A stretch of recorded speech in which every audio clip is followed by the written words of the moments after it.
Bonjour et bienvenue dans le Buzz TV de TV Magazine. Ravi de vous retrouver pour ce nouveau Buzz Télé. Vous allez le voir aujourd'hui, notre invité du jour, c'est tout simplement notre meilleure amie. Pas celle que chantait Laurie, évidemment, et devant laquelle nous pouvions déballer nos secrets les plus enfouis, mais avec elle, la maladie, les chagrins d'amour, la transidentité, le harcèlement, le deuil, le poids, l'endoctrinement. C'est à peine un millième des sujets qu'elle est capable d'aborder et elle vous écoute pendant plusieurs heures avec le plus grand des respects. Cette rare capacité d'écoute, cette ouverture d'esprit, évidemment, dont elle fait preuve, c'est la recette du succès de son émission qui passe cette semaine un nouveau cap. Bonjour Faustine Bollard. Bonjour Nicolas, merci pour cette présentation. Je vous en prie, c'est vrai, ce vendredi, ce sera après-demain le 500e numéro de Ça commence aujourd'hui. Incroyable, c'est l'émission que vous présentez tous les jours à 13h50 sur France 2. Et pour cette occasion, il y a évidemment une semaine spéciale. Mais tout d'abord, ma première question, c'est le cap des 500.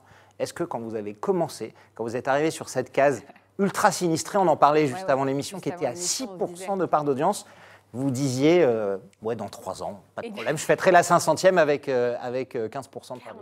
On est au début de la 4e saison et c'est vrai qu'ici, vous me rappeliez tout à l'heure, Nicolas, que j'étais venue ici fébrile en disant déjà si on me laisse un an, très je suis fébrile, contente. Ouais. Même Noël, vous aviez dit, si à Noël, je suis encore là. Je ne me rends pas bien compte de ce que dur, ça représente 500. J'ai juste compté en me disant qu'on a reçu aujourd'hui plus de 3000, voire 3500 invités. C'est-à-dire que j'ai écouté 3500 histoires de vie à peu près. Donc ça, c'est très fort. Non, c'est une vraie satisfaction. Et puis c'est l'occasion de fêter un anniversaire, c'est l'occasion un petit peu de célébrer tout ce travail d'équipe. Il y a quand même une équipe monstrueuse derrière. On parle de vraiment, ça se compte en dizaines de journalistes. Donc je trouve ça chouette de célébrer ça. Mais je ne me rends pas bien compte de ce que ça représente 500 émissions. La 4e saison, là, je trouve que ça commence à me parler. Je veux au moins être jusqu'à 5-7 ans. D'accord, ok. Ouais, donc en fait, on est moins sur les 500 qui sont passés. On se dit, maintenant, c'est les 1000, quoi. Exactement. Ça va aller. La 1000e, alors là, je peux vous dire, la 1000e, ça. Mais bon, 500, c'est quand même assez énorme aussi. Non, je suis contente, je suis très contente. On sortira les cotillons ici. Je pense que Damien, pour une fois, ne sera pas radin. Il fera Damien, on fera péter les cotillons. Bien sûr, j'ai les chapeaux à pointe, la boule à facettes. Le champomis, la totale. Effectivement, ce sera, on compte bien, dans 3 saisons et demie à peu près, si tout va bien. Je serai là. On est en direct, bien entendu, sur Figaro Live avec Faustine Bollard sur tvmag.com et la page Facebook de TV Magazine, cette page Facebook sur laquelle vous pouvez lui poser toutes vos questions. N'hésitez pas à tout ce qui vous passe par la tête. Quel témoignage N'hésitez pas à me venir me raconter. Vous pouvez tout faire, vous pouvez raconter votre vie. Quels témoignages vous ont le plus marqué au cours de ces 500 numéros? Quel genre de thème aimeriez-vous que Faustine traite? Êtes-vous une fan ou un fan de l'émission? Que pensez-vous également de la boîte à secrets dont on parlera dans quelques instants et qui va revenir dans quelques semaines à la télévision? Vous nous dites toutes vos questions, vos suggestions. Elle répondra à tout cela après les news médias de Damien Canives. Salut Damien. Salut Nicolas, salut Faustine. Alors, il est en pleine forme parce qu'il a mangé il a bu un jus au gingembre. Damien a bu un jus au gingembre. Mais oh là là. Dès le matin, il est au taquet. J'ai les poils dans le dos là. Il faut faire très attention, Damien. Il faut se méfier. D'avoir le poil qui va pousser là tout d'un coup, ça va être incroyable.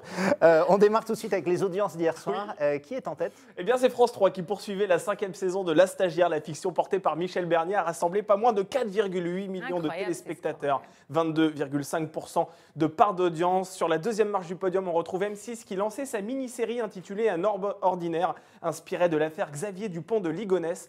Cette fiction portée par Arnaud Ducret a fédéré 2,3 millions de curieux, 11,2% de mitigé, part d'audience. Mitigé, c'est vrai, mais sur la cible à... prioritaire des ménagères, il faut quand même pondérer puisque c'est pas loin des 30% de part d'audience, qui est évidemment un bon score pour une chaîne privée. Sur la troisième marche du podium, on retrouve France 2 avec Sophie Davant qui proposait un prime spécial d'affaires conclues. Et enfin, on va terminer avec un score que l'on pourrait objectivement qualifier peut-être de catastrophe. TF1 misait sur la suite de Big Little Lies et les 2 épisodes n'ont même pas rassemblé 2 millions de téléspectateurs. La semaine prochaine, cette fiction sera reléguée en deuxième partie de soirée. Vous disiez étonnant, pourquoi? Par rapport à la qualité de la fiction, la qualité, le casting? Évidemment, le casting et puis ce succès international monstrueux. Et là, nous, on a un rejet presque. Et je suis très étonnée parce que quand c'est arrivé, ça a été vraiment événementiel. Et puis finalement, comme quoi, il y a quand même des règles. Des choses qui ne marchent pas forcément. Par exemple, Mentaliste ne marchait pas du tout aux États-Unis et cartonnait chez nous. Juste une question, Sophie Davant est régulièrement en prime. Est-ce que vous, c'est aussi dans la possibilité de voir votre émission en prime ou alors c'est quasi impossible? Peut-être plus une deuxième partie de soirée événementielle pour que ça commence. Alors moi j'aimerais bien faire je pense que cette émission mériterait en effet des soirées événementielles, mais sur des thèmes forts, à des moments précis, la sortie d'une loi.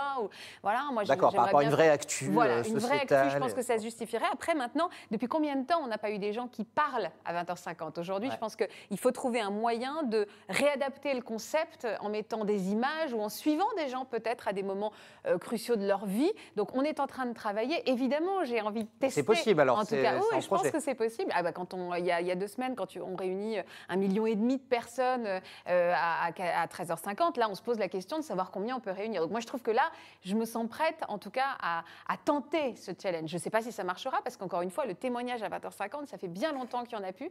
Mais je trouve qu'aujourd'hui, on pourrait prendre ce risque. Mais il faut vraiment que ça ne soit pas juste pour arriver en prime. Précédé d'un doc, d'une fiction, pourquoi pas. Pourquoi pas. Mais quand on traite le harcèlement scolaire ou la maltraitance des enfants, je trouve que ça aurait totalement sa place, ou en effet derrière une fiction, ou même vraiment une soirée en elle-même.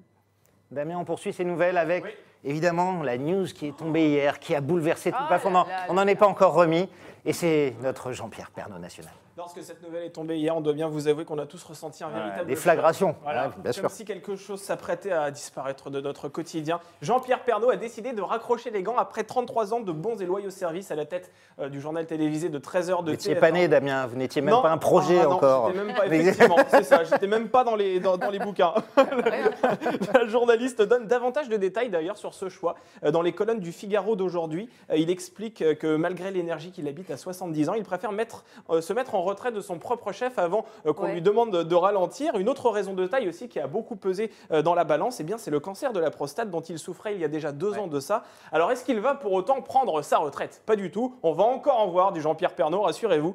Il continuera à piloter les opérations spéciales du journal télévisé qu'il a lancé, notamment SOS Village également, le plus beau marché, et puis la semaine pour l'emploi également. Il confie dans cet entretien qu'il planche aussi avec TF1 sur un magazine consacré au terroir et aux richesses nationales, et la chaîne devrait d'ailleurs proposer 4 à 5 numéros par an. La fin d'une époque. La fin d'une époque, j'ai trouvé qu'il a fait une très belle sortie avec panache. J'entends l'homme de 70 ans qui dit à un moment qu'il a eu des problèmes de santé, mais moi j'ai un souvenir très ému de Jean-Pierre Pernaut, même dans Combien ça coûte. C'est-à-dire que moi je serais hyper contente de le retrouver dans un exercice différent. À 13h, malheureusement, je ne peux pas être devant la télé. Avant l'heure, mais oui, exactement. Donc en fait, le fait qu'ils disent, voilà, cette page est terminée, ils parlent clairement d'avoir envie d'un changement de rythme. Mais moi je pense que c'est le début d'une nouvelle ère. C'est-à-dire qu'en fait, je pense qu'on ne lui dit pas du tout au revoir. Je pense qu'on va le retrouver complètement différemment. Mais je le trouve à 70 ans, justement, pardon de l'insister, mais de l'annoncer sur les réseaux sociaux, avec le grand sourire. Et il n'y a pas d'histoire de sortie glauque comme ça a pu être dans certaines autres icônes qui ont incarné le JT, dans certains cas. Patrick Poivre d'Arvor, Claire Chazal, par exemple. Voilà. Je trouve que les choses sont bien faites, bien maîtrisées, et c'est une sortie très élégante. Et moi, j'ai hâte de le retrouver dans d'autres concepts. Vous imaginez un journaliste pour le remplacer? Ça va pas être facile. On rappelle que Jacques Legros, son remplaçant, a le même âge que lui, 70 ans. Il y en a plusieurs. Il y en a plein. J'ai vu. Alors hier, j'ai même entendu le nom de Denis Brognard, donc c'est improbable.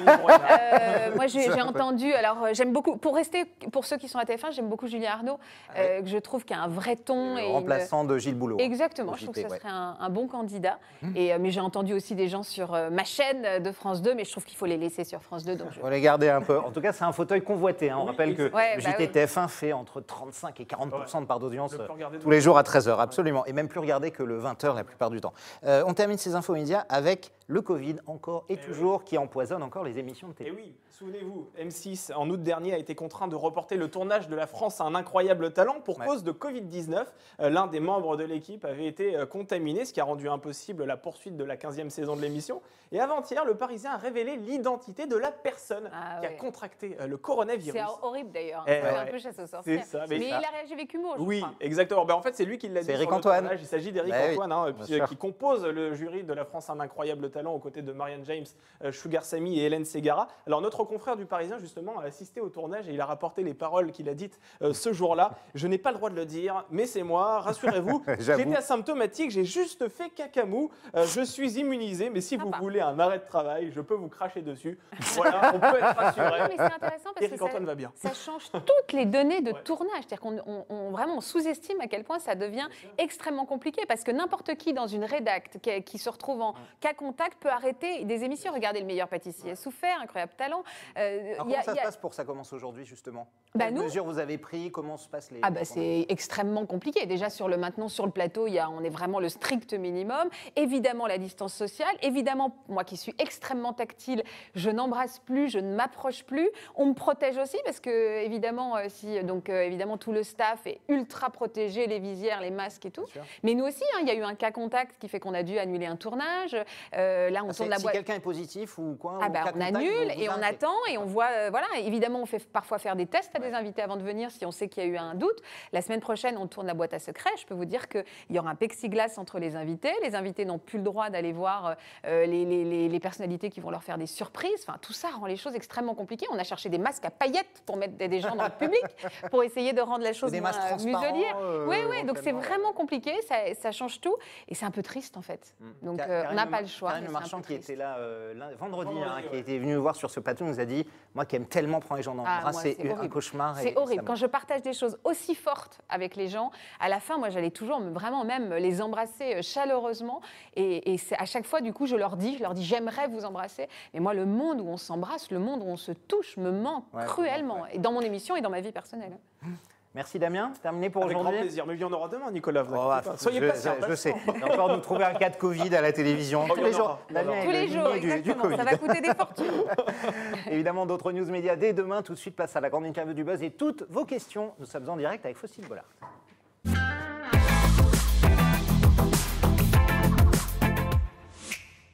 Vous célébrez le 500e numéro de Ça commence aujourd'hui. Ce sera vendredi, 13h50 sur France 2. Et pour marquer le coup, vous avez une émission spéciale dont on va parler dans quelques instants. Avant de commencer, est-ce que ce show, aujourd'hui, on a parlé tout à l'heure des audiences, évidemment, qui ont été quasi multipliées par 3 depuis que vous êtes arrivé. Mais l'émission en elle-même, est-ce qu'aujourd'hui, elle ressemble à ce dont vous rêviez quand vous êtes arrivé ? Ou pas encore, c'est pas encore parfait, j'imagine, mais ça commence à ressembler à ce que Ça commence à ressembler. C'est vrai que le succès nous offre la possibilité aujourd'hui d'avoir un éventail de sujets traités beaucoup plus large. Donc je m'amuse à chaque fois beaucoup plus. Il y a des paris qui sont faits. La semaine dernière, j'ai enregistré une émission où j'ai donné la parole à des femmes d'hommes politiques. C'était passionnant. On avait fait aussi les petits-fils des légendes du cinéma français. Ça, c'est quelque chose qu'on n'aurait pas pu faire il y a 3 ans, où on était obligé de rester un petit peu dans des sujets où on avait la certitude que les gens étaient en demande, comme les chagrins d'amour, ou retrouver son amour d'enfance, ou des sujets plus noirs. Mais on était forcément plus cloisonnés. Aujourd'hui, moi, j'ai une liberté totale de ton, que je n'avais pas forcément il y a 3 ans, puisqu'on me demandait un peu de marcher dans les pas de mes prédécesseurs qui avaient fait leurs preuves. Aujourd'hui, on me laisse exprimer ma personnalité, mes réactions, mon humour, mes larmes, les choses ne sont plus coupées, où on n'essaie pas de m'orienter dans ce que je suis. Et on a une palette et un éventail de sujets qui est extrêmement agréable, varié, agréable, du très lourd au très léger. Il y a des moments où je fais un vrai travail de journalisme et d'accoucheuse. Il y a des moments où je peux être battleuse et animatrice. Donc, c'est extrêmement épanouissant. Et je pense que c'est ça que les gens aiment dans cette émission, d'ailleurs. C'est que les tons varient beaucoup. Dans une semaine, on peut vraiment beaucoup rigoler, beaucoup pleurer, beaucoup s'émouvoir, beaucoup frissonner. C'est vraiment le reflet de la société. Et ça, c'est très agréable, très flatteur. Qu'est-ce qui vous plaît le plus, vous ? Beaucoup pleurer, être touché, prendre quelque chose de lourd ou se marrer pendant 1 heure d'émission? Les deux, parce que c'est vraiment pas le même métier, en fait. Être battleuse, être dans la vanne, créer des personnages, avoir l'impression même d'être un peu chef de bande, ça, j'adore ça, évidemment. Et en même temps, accoucher, vous savez, l'émotion, c'est de la dentelle, en fait. Vous parlez une seconde trop tôt, l'émotion va pas avoir le temps de monter, vous n'allez pas à la rescousse de la personne qui est en détresse suffisamment tôt, pareil, ça va déstabiliser le téléspectateur qui va être mal à l'aise. C'est vraiment quelque chose qui est de la dentelle, c'est très fin, c'est très précis. Et ça, je trouve ça assez pas jubilatoire, mais c'est un vrai exercice passionnant que de savoir gérer l'émotion et la vivre en même temps que ceux qui me regardent. Parce que moi-même, je dois gérer ma propre émotion et gérer l'émotion des gens en face de moi, quoi. Alors pour 500e anniversaire, qu'est-ce que vous nous réservez pour l'émission vendredi? D'anciens témoins qu'on va retrouver, c'est ça? D'anciens témoins, en fait, on va vérifier si ça commence aujourd'hui, porte bien son nom. Oui. Souvent, si leur nouvelle vie a bien démarré. Leur nouvelle vie, il y a beaucoup de gens, en fait, de différentes manières d'ailleurs. Il y a beaucoup de gens qui viennent sur notre plateau pour déposer des bagages un peu lourds et qui viennent là vraiment en disant « je viens parler une dernière fois pour tourner la page ». Donc on va recevoir des invités qui sont venus témoigner et qui vont nous raconter par la suite de quelle manière leur vie a été radicalement transformée, puisque c'est le cas. Puis on change la vie aussi des gens qui nous regardent, parce qu'il y a des gens qui vont voir si lui, il a osé parler, si lui, il a osé porter plainte, si elle ose venir sur un plateau alors qu'elle a une malformation, une pathologie physique. Ça me donne du courage. Donc on va aussi donner la parole à ces gens-là qui étaient juste dans leur canapé et qui ont vu leur vie transformée. Ceux qui ont eu leur vie transformée aussi grâce aux réseaux sociaux, parce qu'on sait que ça commence aujourd'hui, cartonne aussi sur les réseaux. Les extraits sont vus énormément, même par des jeunes qui sont a priori par la cible. Ça commence aujourd'hui, est très connu sur les jeunes, par les jeunes, c'est très étonnant. Et donc il y a des gens, je pense à Aïcha, qui est une jeune femme, et son extrait a été vu des millions de fois. Elle avait raconté qu'elle avait été mariée de force. Et ben, elle a reçu des témoignages incroyables. Ses parents se sont excusés. Il y a eu beaucoup de choses, finalement, qui ont avancé. Et puis, on va retrouver notre bande d'experts, parce que ça commence aujourd'hui, c'est des témoignages, mais c'est aussi des conseils d'experts. Donc, vraiment, on va vérifier si ça commence aujourd'hui, porte son nom. Puis, on va faire des surprises, on va faire plein de choses. Ça va être une journée un peu spéciale. Alors, juste avant qu'on prenne des questions, il y a aussi une question qu'on se pose. Là, évidemment, ce sera face caméra, mais est-ce que tous les témoins qui sont passés par vous, est-ce que vous restez en contact, alors pas vous personnellement avec tout le monde, mais vos équipes restent en contact? Est-ce que vous prenez des nouvelles des gens c'est-à-dire qu'avant, on est avec eux, on leur pose vraiment la question jusqu'au bout de savoir s'ils assument, c'est-à-dire qu'on ne va pas violer nos invités jusqu'au dernier moment, et d'ailleurs, on tourne demain, et on a plein d'invités qui ont décidé de renoncer ce matin parce qu'ils ont réfléchi, et ça fait partie des règles du jeu, mais on ne va pas brutaliser nos invités. Et puis évidemment, pendant, il y a un suivi, et puis d'ailleurs, émotionnellement, nos journalistes s'engagent énormément avec les invités, il n'y a pas que moi, hein. Tous les journalistes sont très remués par ces histoires, et après on continue à les suivre pendant la diff, les conséquences de la diff, c'est-à-dire que c'est vraiment une relation presque affective qui se crée entre l'équipe et qui continue après. Et moi aussi, pour beaucoup d'invités aussi. Hein. Damien. Oui, on est en direct sur la page Facebook de TV Magazine et sur le Figaro.fr. Il y a énormément de commentaires, il y a beaucoup de monde d'ailleurs. Hein. On salue Lara, on salue Cathy, on salue Gérald, Aurore, enfin il y a beaucoup de monde, Guillaume également. Mais on va prendre une question de Bettina qui souhaite savoir si vous vérifiez la véracité des propos de vos invités. Comment vous faites d'ailleurs? Alors il y a un service juridique entièrement consacré à ça.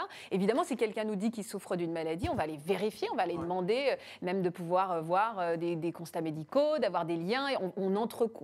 On essaie de croiser tous les témoignages, c'est-à-dire qu'on ne va pas parler qu'à cette personne. Et après, donc, on va parler à tout son entourage, vérifier que ses propos sont vrais. Et au-delà de ça, moi, j'ai aussi des consignes juridiques, parce que si vous venez dire que votre belle-mère est une... c'est de la diffamation. Donc moi, parfois, je sais que, et ça consiste, c'est mon métier aussi, qu'il y a certains thèmes où je suis obligée de dire vaguement où la personne habitait, ne pas donner son métier, ne pas donner son âge pour que cette personne ne soit pas reconnaissable. Donc c'est extrêmement cadré. D'ailleurs, ça fait, donc je le disais tout à l'heure, autour de 3000 invités ou 3500, je ne sais plus, qu'on a reçus. Et il n'y a jamais, vous n'avez jamais entendu parler d'une histoire où les personnes n'étaient pas dans l'authenticité et n'étaient pas vraies. Mais c'est la crainte d'une émission comme ça, de tomber sur le ou la mythomane qui va venir et raconter un truc qui aura un peu tout blindé et qui... Écoutez, franchement, c'est le savoir-faire de cette rédaction et de cette boîte de prod, c'est qu'aujourd'hui, ils ont le pif aussi. C'est-à-dire qu'on ressent un peu les choses, on voit la personne qui vient parce qu'elle a envie de passer à la télé, il passe des heures au téléphone avant, donc les incohérences, à un moment, une personne ne peut pas être totalement... Certains ont été recalés comme ça parce qu'ils ont été démasqués. Exactement. Le thème que vous allez traiter, notamment aujourd'hui, c'est le divorce. Et vous recevez notamment une femme qui s'appelle Dominique, qui a 71 ans, qui s'est séparée de son mari après 30 ans de mariage, je crois. C'est absolument incroyable. Je crois qu'elle avait plus, hein. Je me demande si on n'est pas autour des 50 ans de mariage. Des 50 ans de mariage, c'est ça. C'est rare de divorcer à 71 ans. Et bien de moins en moins, Nicolas. Non, c'est vrai, ça arrive. Mais vous qui êtes un jeune marié, n'y pensez même pas. Absolument. Je suis marié tard exprès, c'est ça, justement, pour pas divorcer. L'idée, justement, de cette émission, c'est d'aborder tous ces thèmes-là pour tous les publics, y compris notamment les plus âgés, les ménagères, parce que vous adressez un public assez différent. Oui, et puis on sait qu'il y a des sujets qui ne vont pas du tout plaire aux ménagères, on sait qu'il y a des sujets où les seniors, ça ne va pas du tout les intéresser, mais l'idée, c'est justement d'équilibrer et de varier pour pouvoir parler aux plus jeunes. On essaie quand même de faire attention toujours à notre première invitée qui doit ressembler aussi un peu à notre public. Il ne faut pas faire peur aux gens tout de suite, mais souvent aussi, on sait que la première invitée va rassurer pour pouvoir justement ce que notre deuxième invité, plus audacieux, plus irrévérencieux, puisse s'exprimer et qu'on ait envie de l'écouter. Donc tout ça est aussi une... Voilà. Mais après, c'est une émission qui est vraiment faite pour faire avancer les mentalités, qu'on ait 80 ans ou qu'on ait 15 ans. Ça, c'est extrêmement important pour moi. Nous, on ne dit pas aux gens ce qu'ils doivent penser. Nous, on donne de la matière à réflexion. Moi, j'essaie de ne pas donner mon avis, du témoignage, mais on dit aux gens, voilà la réalité, voilà la société, voilà ces histoires, parfois qui vont contre la morale, c'est sûr. Maintenant, à vous d'y réfléchir, et d'y réfléchir en famille, et que ça soulève vos propres questions. Damien. Allez, on va prendre un commentaire de Christian. Tiens, un petit compliment, ça fait pas de mal. Vous êtes formidable. Voilà, tout simplement. Christian, je vous trouve formidable aussi, ça me touche. Et il passe encore les trucs, vous êtes belle, vous demande en mariage, c'est trop tard. On envoie toujours les demandes en mariage, faut arrêter. On envoie toujours les demandes en mariage à la fin de l'émission en WeTransfer, donc on vous enverra ça. On salue Myriam, Michel, on salue également Marie Soulet, il y a Karine qui est avec nous. Mais on va prendre une question de Tiffen sur Twitter qui souhaite savoir pourquoi il y a si peu d'émissions de témoignages à la télévision. C'est vrai que vous êtes la seule en quotidienne à faire ce genre d'exercice. Et je ne suis pas sûre que ça marcherait sur une autre chaîne, en fait. Je pense que c'est vraiment dans l'ADN du service public. Je ne suis pas sûre que la même émission sur M6 ou sur TF1 rencontre ce même public. Après, vous savez, quand je suis arrivée il y a 4 ans, tout le monde me disait « Mais t'es dingue, à l'heure où la télévision est tellement marketée, à l'heure où il faut que ça soit clippé, monté, toi, tu vas juste faire des gens qui parlent sur un canapé de façon totalement épurée, avec quelques images, mais peu. » Et en effet, on a trouvé la mayonnaise qui fait que... Voilà. Mais en effet, il y a très peu de gens aujourd'hui qui auraient l'audace de mettre juste des dialogues et des discussions sur un canapé. Et il faut que ça soit, je pense, c'est pas que des témoignages, c'est une rencontre entre un animateur et des gens. Pardon, ça fait pas du tout humble, mais là, je l'ai compris assez sur le tard. Les gens, ils aiment voir ma rencontre parce que je représente ceux qui nous regardent. Donc moi, j'ai les mêmes réactions qu'eux. Je m'insurge, je pleure, je suis émue. Et c'est ça que les gens viennent voir. Donc c'est aussi une question de planète alignée entre le bon animateur et les témoignages. Et ça, France 2 aujourd'hui l'a trouvé. Le bon horaire, la bonne personne, je crois, hein. La bonne personne, le bon horaire, la sincérité dans la curiosité, c'est ça qui fait que ça marche. Donc en effet, peut-être que d'autres chaînes pourraient le faire, mais c'est aussi l'ADN de France 2. Donc il y a un espèce de truc qui fait que ça s'emboîte merveilleusement bien, ce qui n'est pas le cas peut-être sur d'autres chaînes. Et la rencontre évidemment avec le public, vous en parliez, dans la vie, comme ça, de tous les jours, les gens viennent vous voir et vous parlent de leurs problèmes, tout régulièrement. C'est-à-dire que je fais mes courses, c'est au rayon papier toilette. Les gens viennent me raconter la maladie de leur père. En lien avec le papier toilette. Et justement, ça, évidemment, je sais que ça vous arrive, Faustine. Comment vous faites dans ces cas-là? Parce que c'est dur d'expédier quelqu'un en 1 minute. J'imagine vous voulez être poli.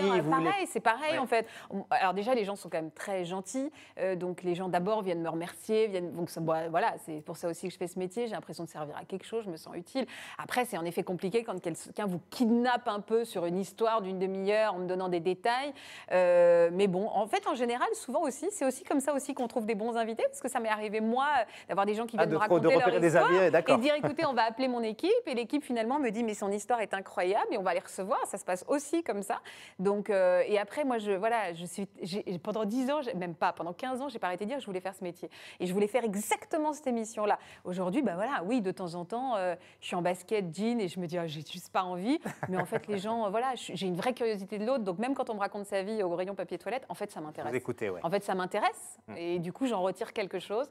Et cette émotion qui, ça me touche même dans la vie, en fait. Je suis exactement la même dans la vie. Donc, parfois, j'y vais reculons.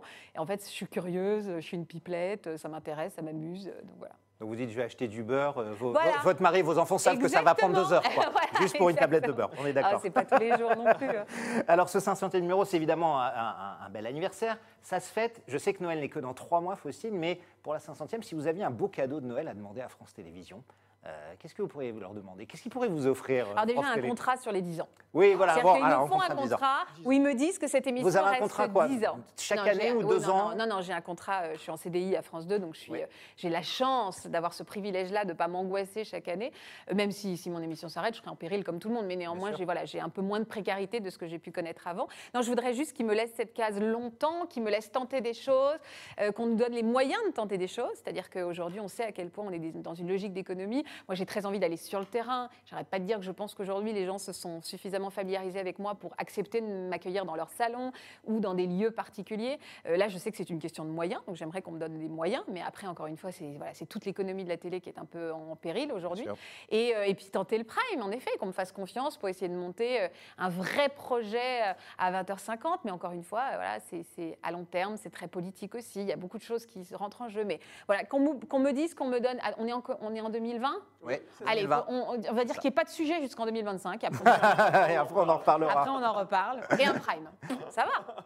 Alors, il y avait également l'émission du matin, la saison dernière, ça commence aujourd'hui, les nouvelles de nos invités, qui s'est arrêtée évidemment après le confinement, qui n'a pas repris. Vous êtes un peu déçu, ça a été remplacé par Mot de passe, avec Laurence Boccolini. Vous avez été déçu que France 2 ne reprenne pas ou... Vous voulez la vérité ou les langues de bois? J'ai pas non, été... la vérité, c'est bien, on est entre nous. La vérité, c'est que je m'épanouissais moins dans ce programme-là que l'après-midi. Où je trouvais que j'avais plus de temps, là, ça allait vite, il y avait une partie rediff.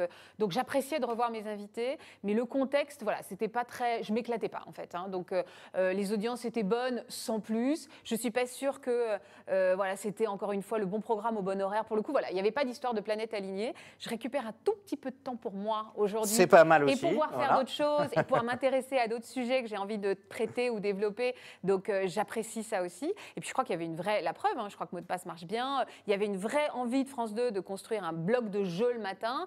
Ils le font avec intelligence et ça marche. Donc, moi, je suis en fait aucun regret. Damien. Faustine est très humaine, touchante et tellement sincère dans ses émissions. C'est un message de sympathie de Françoise. On salue, merci Françoise. Maxime C. C'est pas voilà, Maxime C. Je ne connais pas de Maxime. On salue Chloé, Aurélie, Mohamed, Frédéric, Lynn, Clara. Et on va prendre une question de Samuel. Si vous n'aviez pas été animatrice, quel métier auriez-vous pu exercer? Alors, j'aurais aimé être psy, mais ça, je me révèle un peu psy au fur et à mesure. C'est en lien avec votre émission. Vous avez été journaliste aussi, hein? Journaliste, mais j'adorais être journaliste. Enfin, je suis toujours un peu, même si aujourd'hui, je suis plus animatrice, mais néanmoins, mon travail est complètement un travail de journaliste. J'aurais adoré, vous allez rigoler, et travailler dans une agence matrimoniale. Ah, mais c'est un peu en lien avec ce que vous faites aussi. Ben vous êtes le lien. Je vais proposer à Karine Le Marchand de faire ça. Mais on lui a demandé pourquoi elle n'avait pas encore ouvert d'agence matrimoniale. Elle me dit, mais c'est tellement attendu. En tout cas, elle aurait une stagiaire. Ouais. Non, mais c'est vrai que ça m'amuse. J'aime faire. Je crois avoir un sens des gens. J'aime rassembler des gens. Je le fais un peu dans ma vie. Et c'est quelque chose qui m'aurait amusé. Ouais, exact. J'aurais en tout cas envie de porter les gens. J'aime aussi le coaching de vie. Ça me plaît aussi. Donc voilà. En tout cas, ces deux domaines-là, je pense parfois à ma reconversion et je me dis qu'est-ce que je ferai plus tard quand je serai grande. C'est pour ça que je demande à ce qu'on me laisse jusqu'en 2025, comme ça j'ai encore le temps. Voilà, un peu le temps d'y réfléchir, effectivement. On parlait des audiences, hein. Aujourd'hui vous êtes autour de 14%, 13%, ça monte jusqu'à 15% parfois en audience. Est-ce qu'on peut imaginer pour les émissions une vraie montée, c'est-à-dire passer entre 15, 16, 17, 18, 20, ou est-ce que il y a un espèce de plafond de verre? Je sais qu'en ce moment, vous souffrez un peu à cause du Tour de France, qui est en face sur France 3. Bon, ce sera fini dès lundi, je vous rassure. Mais est-ce que vous sentez un plafond de verre ou justement, avec votre équipe, votre productrice, vous ne mettez pas de limite? Vous dites, tout, pourquoi on n'arriverait pas au 20%? Je pense qu'on peut aller chercher les 17. Après, au-dessus, je ne sais pas. Moi, je vous avoue, c'est une question que vous me posez, c'est une question que je pose à mes producteurs. Genre, est-ce que, sérieusement, quand on est au top, on est à 15, voire 16. Quand on est moyen, on est à 10, 11. Ou face au Tour de France où c'est compliqué. Moi, je pense qu'on a encore un petit réservoir. On en a encore gratté, justement en élargissant les sujets, en proposant parfois des thèmes extrêmement masculins. Je pense qu'on a aussi voilà, aujourd'hui, on va faire une émission là où on va donner la parole à des anciens membres du GIGN. On a fait des émissions sur des espions. Donc, je pense qu'on a encore on en a encore sous le coude en fait. Et les gens nous repèrent encore en fait. Il y a des gens qui me disent, j'ai regardé pendant le confinement, voilà, puis maintenant, voilà, ou des gens qui me disent qu'ils ont été appâtés par un sujet particulier qu'on fait en direct le vendredi et que du coup, là, j'ai reçu encore des messages qui disent, du coup, je viens tous les jours. Donc, je pense qu'on en a encore un peu. Pas trop non plus. Ça m'étonnerait qu'on arrive à aller voir les 20, aller chercher les 20, mais peut-être un 17. Moi, j'y crois au 17. J'aimerais vous le dire. Très bien. Le jour où je fais 17, on se tweet. Et vous revenez évidemment ici. Un petit mot, je voudrais qu'on termine avec la boîte à secrets qui va revenir le 9 octobre sur France 3. On l'a appris hier avec 3 nouvelles personnalités. Il y aura Kenji Girac, évidemment, Véronique Jeannot et Serge Lama. Alors évidemment, l'émission, vous avez vu 4 numéros, je crois, pour l'instant. 4 numéros, qui fait en moyenne 1,6 million. C'est pas exceptionnel, c'est pas non plus mauvais. Non, c'est moyen. Vous avez gagné quoi, une saison de sursis. Est-ce que vous avez changé des choses cette année? En fait, France 3 adore cette émission et je remercie cette chaîne de la soutenir. Pareil pour la directrice des divertissements, Alexandra Red. Très bon retour qualité en fait. Les gens aiment beaucoup cette émission. Donc en effet, les audiences sont un peu décevantes. C'est pas cata, c'est pas top, voilà. Et donc on a fait une vraie étude au mois de juin pour essayer de comprendre pourquoi, pour l'instant, on n'avait pas le score qu'on mérite selon nous. Et en fait, je pense que les gens ont envie que cette émission soit plus divertissante, peut-être un peu moins de larmes. Je pense qu'on est le vendredi soir. Les gens ont une semaine dans les pattes. Ils ont envie de show, ils ont envie de spectacle, ils ont envie de s'amuser, ils ont envie de faire la fête. Donc aujourd'hui, on va beaucoup plus anglais. On a vraiment enrichi même la programmation. Peut-être qu'on donnera moins la parole aux proches, mais il y a beaucoup. Vous allez voir, on a une programmation très très puissante là, avec des vrais gros artistes qui vont venir chanter, qui vont venir aussi. Vous allez voir, il y a du spectacle, qui vont venir danser, qui vont venir. Donc on va vraiment un peu plus vers le divertissement, un peu peut-être moins dans la confidence. On va plus essayer. Il y avait trop de ça commence aujourd'hui dans la boîte à secrets au final ou non, pas? parce que vous allez voir qu'on va beaucoup apprendre quand même. Moi, je viens de me plonger dans l'histoire de Kenji Girac ou de Serge Lama que je connaissais un peu plus et on apprend vraiment des choses. Mais aussi, on va peut-être s'intéresser plus aux anecdotes, aux trucs amusants finalement. On va anglais plus souriant, en tout. Et puis je pense qu'il y avait peut-être un côté trop linéaire avec on ouvre la boîte de machin, on ouvre la boîte de machin, on ouvre la boîte. Là, on a essayé de trouver des surprises un peu, casser le rythme, des surprises transversales, la boîte qui s'ouvre sans dire à personne pourquoi. On va essayer justement de surprendre aussi ceux qui nous regardent et qui vont pas juste dire ah bah c'est son tour, ah bah c'est son tour. Voilà, c'était peut-être un peu trop linéaire, un peu trop mécanisé. Là, on va essayer de casser tout ça et de faire quelque chose de plus festif. Et moi, je peux vous dire que je suis en train de travailler sur ces émissions. Et bien, il y a du très lourd en surprise. Et ça va. Voilà, c'est un bijou cette émission. J'y crois. Il y en a quelques-unes en préparation encore ou pas? Il y en a 2 pour l'instant. On va en tourner 2. Moi, j'aimerais beaucoup. Je fais du harcèlement auprès de France Télé parce que je trouve que cette émission, si on en avait 4 par an, moi, ça me suffit. Il y a énormément de travail en amont pour essayer de monter ces surprises. Voilà. En plus, les personnalités viennent de plus en plus. C'est-à-dire que maintenant, on nous fait confiance. Les gens ont vu les émissions, donc on peut avoir une programmation encore une fois avec 3 artistes. Là, on en a déjà. Si on nous donne le feu vert et qu'on peut tourner en décembre, on a déjà des oui de personnalités, voilà, très emblématiques, quoi. Donc j'ai très envie d'y aller, mais ça va dépendre évidemment du score. C'est compliqué le vendredi soir. Hein. Là, on va se retrouver face à Koh-Lanta, face à Candice Renoir. C'est compliqué, mais je pense qu'il y a quand même il y a une case à prendre. Et cette émission, elle est vraiment quali. C'est une création.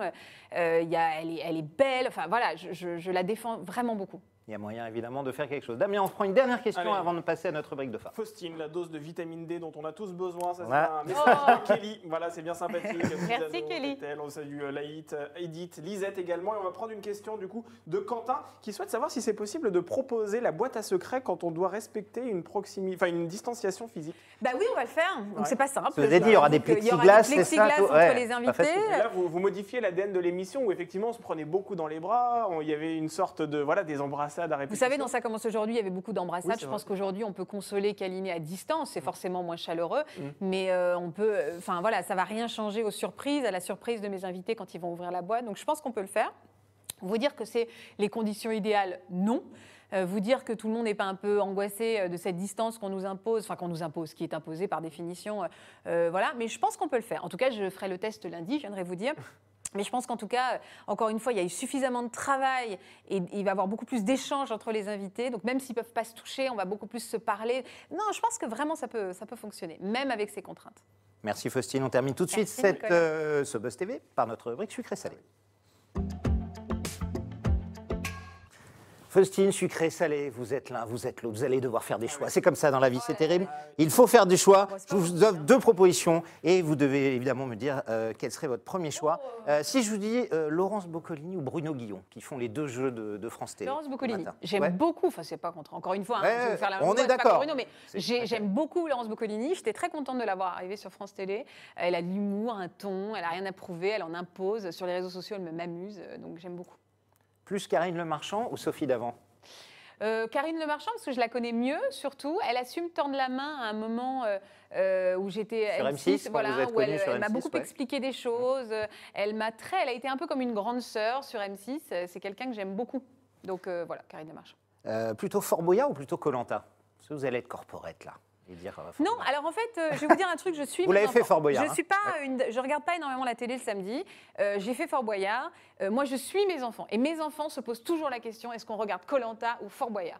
C'est 2 jours séparés. À 5 et 7 ans, la cible, c'est plus Fort Boyard. Donc la semaine dernière, il y avait 15 enfants à la maison et c'était Fort Boyard. Et ils ont tous fait un débat à main levée. Est-ce qu'on regarde? Et à l'âge de mes enfants, 5 et 7 ans, ils sont plus Fort Boyard. Les personnages, le second degré, c'est quand même hyper accessible et pour les petits et pour les grands. Donc pour l'instant, ils sont plus Fort Boyard. Je suis corporate, mais c'est mes enfants qui le sont, c'est pas moi. Jean-Luc Delarue ou Frédéric Lopez? Jean-Luc, encore une fois, Frédéric, je le connais moins, mais Jean-Luc était vraiment pour moi la référence, mon modèle. Dans ses émissions, voilà, dans ses émissions, dans son animation, dans sa façon d'être, ça reste pour moi, la référence absolue. Ça commence aujourd'hui ou la boîte à secrets? Oh, c'est horrible ce que vous me dites. En fait, vous savez quoi? Je ne réponds pas. Vous vous démerdez, en fait. Ah non, vous vous démerdez, quoi. Les 2 sont tellement complémentaires. Voilà, il y en a une, c'est vraiment ma bouffée. Enfin, les 2, c'est mon oxygène. Enfin, voilà, j'adore les 2. Donc, alors débrouillez-vous. Bon. Je vous laisse. Alors, votre fils ou votre fille? Quelle horreur! C'est compliqué. C'est père ou mère. Enfin, je vais tout faire. En direct ou enregistré? Direct. Clairement direct. Le vendredi, il y a une saveur particulière, il y a cette adrénaline. Et puis même les gens ont ce sentiment de proximité. Moi, on me dit, je ne regarde que vos émissions en direct parce qu'on vit la même chose, il n'y a pas de tricherie. Il y a toujours une méfiance vis-à-vis de la télé, il y a du montage, on ne nous a pas dit la vérité. En direct, au moins, les choses sont dites, on partage ce moment ensemble. C'est beaucoup plus compliqué parce que moi, j'ai 56 minutes. La semaine dernière, j'ai fait une spéciale sur les attentats du 5 janvier. Il y avait Maris Wolinski, il y avait un jeune homme qui était au génie IGN au moment de l'imprimerie et des frères Kouachi. On avait également un otage de l'hypercachère. Je peux vous dire qu'en 56 minutes, c'était hyper tendu de leur donner tous la parole, de ne pas couper les gens quand il y a une émotion. Et Dieu sait qu'il y en avait. Donc c'est un exercice périlleux dans le témoignage. En fait, le témoignage en direct c'est très compliqué parce qu'on me dit « Ah, vous coupez la parole ». Je dis « Ah ouais, mais moi, je dois rendre l'antenne. Donc à un moment, je n'ai pas le choix. Et puis il y a des gens qui peuvent parler. Mais quand même, il y a un truc. C'est pour ça qu'on fait ce métier, quoi. C'est pour le direct. Et ce sera en direct, évidemment, dès vendredi. Merci beaucoup, Faustine Bollard, d'être passée nous voir. Le 500e numéro de Ça commence aujourd'hui. Ce sera vendredi, 13h50 sur France 2. Et la boîte à secrets, le 9 octobre. Je l'ai dit. La date, le retour, évidemment, de cette émission. Vous revenez nous voir quand vous serez à 17%. Vous venez nous voir tous les... Oui, mais si c'est la semaine prochaine, on fait quoi? Vous revenez la semaine prochaine. Vous revenez. Merci beaucoup, Faustine. Et nous, Damien, on se retrouvera demain matin avec un nouvel invité. Il faut éviter de faire 17% demain parce qu'on a un invité quand même qui est programmé depuis un moment. Il présente l'Afterfoot sur RMC. Il va sortir un livre, il l'a déjà sorti d'ailleurs, qui s'appelle Cher football français. C'est une lettre d'amour, pas vraiment d'amour. Ah oui, le fameux poil à gratter du foot. C'est ça, exactement. C'est Daniel Riolo qu'on recevra demain sur ce plateau, justement, à l'occasion de son nouveau livre. Voilà. Et vous pouvez poser évidemment toutes vos questions, y compris les plus cash, car notre invité aura forcément réponse à tout. Merci, bonne journée et on se retrouve demain pour un nouveau Buzz Télé à 9h30.